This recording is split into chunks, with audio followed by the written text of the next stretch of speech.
Okay, so for the conservation of energy problems, this is video 2 of 3, and we're starting with page 9738, which is down here. There's number 38 and 39, and that goes to 42 on the next page, 40, 41, 42. Then we have 44 and 45 on the same page. 44 and 45 are right there. Then 47 to 50, so 47 is down here, and then we go to the next page where we have 48, 9, and 50. Then we go page 101, 57. So let's jump to not here, but this page, 57 and 58. There's 58. Then we have 102, 66. So that's that problem right there, 66. 103, 70 to 73. So 70, 1, 2, and 3 right there. 75 to 77 on the same page. 75, 6, and 7. Then 79 on that page. And that'll be it for this video. So let's start with 38. All right, number 38. Let's write down what we know. Okay, so 38, they give me the force, the mass, and the displacement, and it went to change in the kinetic energy as a result of this force and displacement. So there's probably a way using F equals ma in kinematics to figure out the end velocity, and you could do 1/2 mv squared with using that velocity, but I don't really want to go there. I don't want to do a kinematics treatment. I want to focus on the energy aspects of this. So for all intents and purposes of what we're doing here, 1/2 mv squared is not going to work. That's okay. And so yeah, that's not going to work because I have no obvious way of getting the velocity. Rather than go off on a wild goose chase to get the velocity, which I think we can. We have enough information. But I think, does it even say that it started from rest?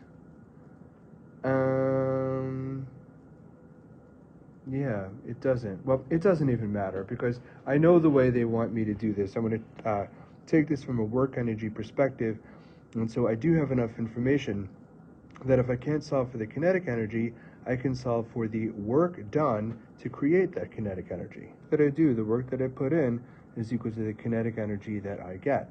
I can do FD equals the kinetic energy. I have the force and the displacement, and that will give me the energy. I wind up with 30 joules, which is choice 3. Again, if you can't solve for one form of energy, see if you can solve for the form of work or energy that it came from or that it's going to become. So this kinetic energy, we can't solve for it, but we can solve for the work that was done to make that kinetic energy. So that's what I did. Okay, 39, ball is falling freely. What happens to total mechanical energy? All right, well, first of all, since the ball is falling, it's losing height, so it loses gravitational potential, but the speed is increasing, so the kinetic energy is increasing. And what's actually happening, that lost potential energy is becoming the kinetic energy. So the total, the sum of the two, is constant. One becomes the other, but the total is constant. And what do we call the sum of potential and kinetic energy? We call that total mechanical energy. So one form of energy becomes the other, but the total mechanical energy is constant if there's no friction. And it doesn't say anything about the friction. So 39 is 3. Okay, here's 40 to 42, which deals with a roller coaster. As usual, we write down the things that we know, given information. Okay, we have a 290 kilogram roller coaster car. Starts at rest, the V initial is 0. It says that going to the bottom of a hill, it gets 3.13 times 10 to the 5 joules of kinetic energy. It's worth noting that's at the bottom of the hill, so that's where the height equals 0. And then it does that in 5.3 seconds. All right, so 40 wants the height of the hill, and you can probably do this by kinematics, but it's probably quicker and easier to do it as an energy treatment, and besides, energy is what we're dealing with. But height, we know, is related to gravitational potential energy. And we know the mass, and G is 9.81, of course, but we don't know the gravitational potential energy.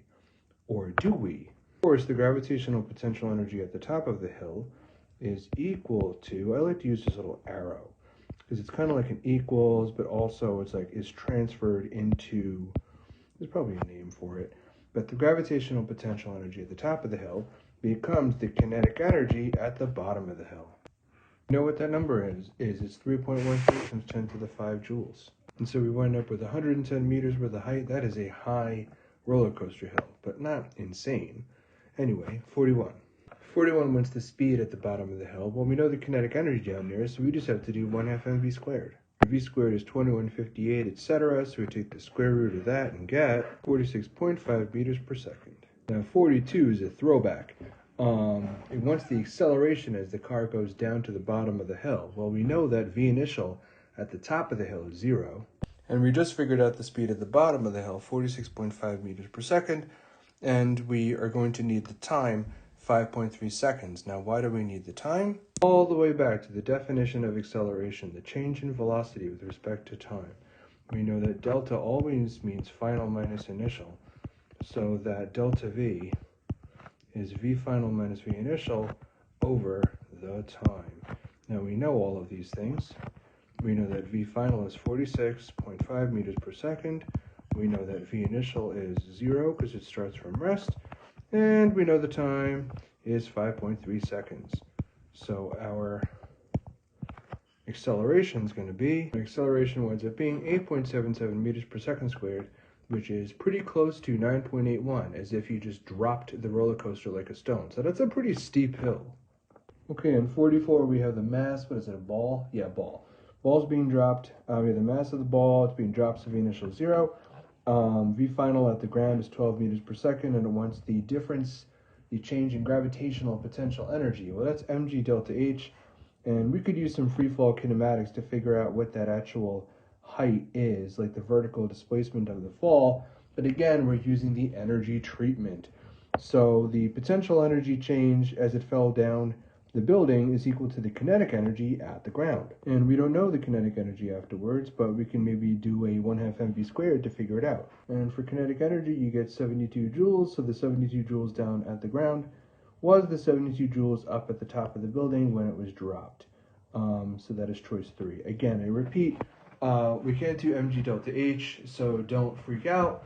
Instead, if you can't solve for gravitational potential energy, or any energy for that matter, solve for the energy that it came from or that it becomes. And so the gravitational potential energy becomes kinetic down at the ground. I can do 1/2 mv squared, and the kinetic energy down at the ground is equal to the gravitational potential up at the top. So 45 is interesting. You have a person riding an elevator, they're 600 newtons. Yeah, they're 600 newtons.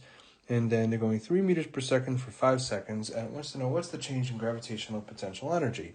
Well, gravitational potential energy is mg delta h. And really all we need to get is delta h, because don't forget that we already have mg. Remember that weight is mg, so we already have the mg, it's 600 newtons. And if in order to get the delta h, it's pretty much, that delta h is just kind of, you could really kind of solve for d. And the reason why I say that is because I can use the velocity and the time. So if you work out that speed part, you see that the displacement, the vertical displacement, is the same as the change in height, which would be 15 meters. And again, we have mg, it's 600 newtons. So when you work out the gravitational potential energy, you get 9,000 joules, which is choice 4. Okay, so 47 is a drop ball. As it loses height, gravitational potential energy is lost, but as it speeds up, kinetic energy is gained. But the question says, what about the total energy? We know that as potential energy is lost, it becomes kinetic energy. One becomes the other, and the total energy, the total mechanical energy, is constant. Okay, so with the drop ball, if we're talking gravitational potential energy, that would start off high at an elevated position and then come down low. And then, so we call that PEG. Then the kinetic energy would then trade off, and that would go upwards. Those might be curved or something, whatever. It's clear that one becomes the other, but the total energy is constant, choice 4. All right, 48 to 70, we have this track set up here with a highest point of 4 meters, lowest point of 0 meters. It says the mass of the object is 3 kilograms. It is released from rest at point A, so at a point A, the velocity there is 0. And it says that the gravitational potential energy is 0 at point C, which makes sense because the height there, according to the chart, is 0. So 48, Find the gravitational potential energy at point A. I can see that A has a height of 3 meters. 48 gives us a gravitational potential energy of 88 joules. 49 wants to know the kinetic energy at B. I can see that B is 1 meter from the ground, but I don't know the speed at B. I could probably go and find it with some kinematics, but I want to treat this as an energy problem. Now up at the top at A, the kinetic energy up there is 0 because it's at rest, and it's all gravitational potential energy at A. So, but we're not talking about A, we're talking about B. Well, B is lower down, so I know that the kinetic energy at B comes from the change in gravitational potential energy as the object goes from A to B. I keep on saying from A to B, because if I do mg delta H, even though I wrote up toward the top that delta H is 1 meter from the ground, I'm really concerned about the difference between point A and point B. The delta H there is 2 meters. And so when I work the math, I get that the kinetic energy at B, which is the difference in potential energy from A to B, I can do an mg delta H, I get 59 joules of kinetic energy at point B. 50 wants to know, and again I note that it's at a frictionless track, but 50 wants to know, if you release the car at A, how far will it go? Well, it's not a question of how far it'll go, but how high. Talking about a car, it says the object. So the object can go as high as point A is, which is 3 meters, but no higher than that, because that would mean extra energy. It could be lower than that if there were friction, but there is no friction, so there's nothing holding it back. And so if I go all the way through that track, I find that the next point that's at 3 meters is point G. So G is the answer to number 50. Okay, so 57 is talking about a wind-up car. So you wind it up and let it go, and at time t1, the car is moving because you let it go, and the wound-up spring is pushing the car, so it has kinetic energy, but that spring is unwinding as soon as you release it. So it still has spring potential energy, but the spring is unwinding, and then the car is moving. But then once the spring unwinds, the car eventually stops. So at time t final, it has no more spring potential energy, and it has no more kinetic energy. So that means all of that energy went somewhere. And the reason why the car slowed down was because of friction. And then that friction causes heat, which goes into the internal energy of the car and the table. Eventually that heat dissipates. But what's happening here is which statement best describes the transformation of energy? Well, at time t initial, it has both elastic or spring potential energy and kinetic energy. Spring potential energy and kinetic energy eventually go to 0, but the energy doesn't go to 0 because energy is conserved. So where does it go? All of it goes into internal energy in the form of heat. And that would be choice 3. Okay, so I have a wooden crate going constant speed on a level floor. If the speed's constant, there's no change in the kinetic energy, and if the floor is level, there's no change in height, so there's no change in the gravitational potential energy. Total mechanical energy is kinetic plus potential, so if there's no change in the kinetic and there's no change in the potential, there's no change in the total. So 58, choice 1. Now we jump to 66. 66 is a long problem. This is 1.5 meter length of string that doesn't even matter. And it says that you pull the pendulum back, hold it up to your chin, let it swing out and come back, and the pendulum does not come back to hit the chin. Yeah, it won't hit the girl on the chin. Even if it did hit the girl on the chin, it wouldn't even leave a mark. But yeah, it's saying that it doesn't have enough energy to hit the girl on the chin, and it says, why is that so? Basically, this is a long question with a one-word answer: friction. So yeah, 66, friction acts on the pendulum. So that all that energy, the potential and the kinetic, as they trade back and forth in the pendulum, that goes to heat. So the pendulum slows down. It also loses gravitational potential energy, so it loses height. So it's not going to come back to the girl's chin. That's why. But that's like a longer explanation, but pretty much in a word: friction. So 70 talks about a car that has a mass m and a momentum p. And it says, what's the kinetic energy in terms of the momentum and the mass? It seems really complicated, but take a breath. Let's take a look at the formula for kinetic energy. Now, if you look at kinetic energy, it's 1/2 mv squared. And then you might be like, oh, hey, momentum, p, is mv. So I can just take that mv and stick in p. Not that easy, because the v is squared and the m is not. So really what it's saying is it's 1/2 m times v times v. Also, the question says, what is the kinetic energy in terms of m and p? So basically, we need to get rid of that v. We need to substitute that v out. Well, we know p equals mv, so let's solve for v. So p equals mv, so v, when you divide both sides by mass, v is p over m. Let me slip that into the equation. So I took that v and I slipped in p over m. So let me square it and see what I get. 1/2 m times p squared over m squared. The m in the numerator cancels the square on the bottom, and so when I combine my terms, I end up with kinetic energy is momentum squared over 2 times the mass, and that's choice 4. Okay, so for 71, it talks about a wet saw, and it says when it cuts through optical crystals, it's lubricated with oil. Well, we know that lubrication, it decreases friction. It doesn't increase friction. It decreases the force of friction, of course, by changing the surfaces in contact, changing the coefficient. We know from internal energy that friction is a cause of internal energy. Friction causes internal energy to go up, so if you are reducing the friction, you reduce the internal energy. That leads us to choice 1 for 71. Okay, so we have a car stopping, going from 30 meters per second to 0 meters per second. I honestly don't need those numbers, but I do know that it's slowing down and it comes to a stop. So since it's slowing down, the kinetic energy is going to decrease, definitely. All right, so I'm not going to have a straight across because the kinetic energy is not constant. I'm not going to have an increase or something like that because the kinetic energy is not going up. In fact, the kinetic energy is equal to the work. The work that you do is equal to the difference in the energy. So I pretty much have a one-to-one relationship here. And not just directly proportional, but 1-to-1. And so you'd be like, all right, a 1-to-1 relationship would look something like that. But I just said the kinetic energy is not increasing, the kinetic energy is decreasing. So it's a negative 1-to-1 relationship. Kinetic energy is decreasing and equal to the work.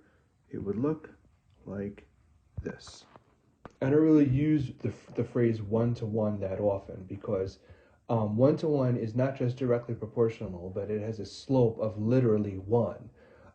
And I hear students look at a direct proportion relationship and say, oh yeah, that's 1-to-1. Not always. If you have a slope of anything other than 1, literally just a slope of rise over run of 1, that's direct proportional, but not 1-to-1. This one's 1-to-1, but it's negative because the kinetic energy is decreasing. So positive work is being done, but the kinetic energy is going down. So this one's interesting. Usually with these conservation of energy problems, we deal with kinetic energy and potential energy, but this one's actually work. The work that you're doing in the slingshot, the work that you put into the slingshot, you do that work, you're adding spring potential energy into the slingshot, and then when you release the slingshot, that becomes the kinetic energy of the stone as it goes up into the air, but then it rises to its highest point, and that's gravitational potential energy. So in the end, the work you put in is equal to the gravitational potential energy up at the highest point. They gave us the mass, and they want to know what the height is, and they also gave us the work. So let's plug in and solve. When you solve for that height, you get 41 meters, choice 2. Alright, so 75 is talking about a diver that's 55 kilograms and dives off, kind of falls off a platform 3 meters above the water. And they want to know what's the potential energy and kinetic energy 1 meter above the water. Well, the potential energy is easy. You could just do mg delta h for 1 meter. So that's 540 joules of potential energy. The kinetic energy, there's a couple of different ways you can do that. But the way I'm going to do it is that the remainder of that height, if you're 1 meter above the water, that means that you fell 2 meters. So the kinetic energy from falling 2 meters, that kinetic energy from falling 2 meters is equal to the change in potential energy for those 2 meters. So I can do mg delta h for 2 meters, and you get 1080 joules, and so that would be the kinetic energy. Another way you can do this problem is actually solve for the gravitational potential energy for the full 3 meters. That would be the total energy. And then at 1 meter up, if it's 540 joules, you could subtract that 540 joules from the total, and get 1080 joules of kinetic energy. So there's a couple of different ways of approaching it, but at any rate, and that winds up being choice 4. So 76 is interesting. They say that a box goes 30 meters along the floor pushed by 25 newtons. As a result, it gets 300 joules of kinetic energy. Then it wants to know how much heat was generated. You might be thinking, wait, I thought the work that you do becomes the kinetic energy of the box. So that, if you have 300 joules of kinetic energy, that should be the work, and there really shouldn't be any heat. But there could be friction. And so the work that you do is the kinetic energy that you get plus any heat losses due to friction. So let's see what the work actually is. So look at that. You actually, with 25 newtons over 30 meters, you actually get 750 joules of work. And you're only getting 300 joules of kinetic energy as a result. Well, the heat is what's left. And that's going to be choice 3. So you actually wound up with more heat in that process than actual kinetic energy. Somebody's got to do something about that floor. It's pretty dirty. You have a pendulum swinging back and forth. You know that the potential and the kinetic, they trade back and forth. Highest point, maximum potential. Fastest point at the bottom, maximum kinetic, and they trade back and forth. But since they're trading back and forth, the sum of the two, the total mechanical energy, remains the same. So that's choice 3. Okay, so 79, the last question on this video, gives the mass as 2 kilograms. What is it, a block? A block. 2 kilogram block going down 3 meters on a ramp, and it gets 50 joules of kinetic energy down at the bottom. And it says how much work was done by friction. So the gravitational potential energy up at the top becomes the kinetic energy down at the bottom. But if friction is a thing, right, then friction's going to be doing some work. So friction is going to cause some heat losses.